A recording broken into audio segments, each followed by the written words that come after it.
ધંધુકા તાલુકાના રંગપુર ગામના દેવીપૂજક વાસમાં વિકાસના દાવાઓના પર્દાફાશ, બાળકો ખીચડમાંથી શાળાએ જવા મજબૂર.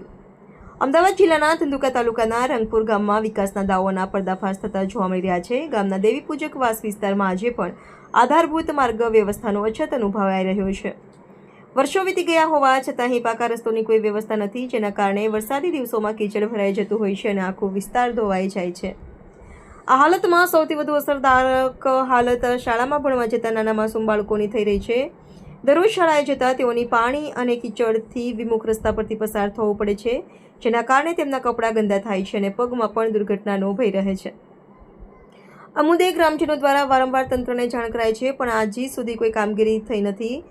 સુનામીના માહોલમાં સ્થાનિક રહીશો સતત પાકા રસ્તાની માંગ કરી રહ્યા છે. આ મુશ્કેલી માત્ર બાળકો સુધી મર્યાદિત નથી રહી, પરંતુ આખો વિસ્તાર અસુવિધાની જકડમાં છે.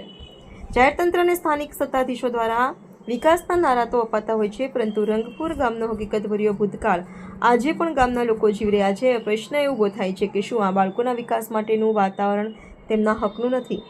સ્થાનિક લોકોએ તંત્ર સમક્ષ ઘોર નારાજગી વ્યક્ત કરી છે અને તાત્કાલિક પાકા રસ્તાની માંગ કરી છે.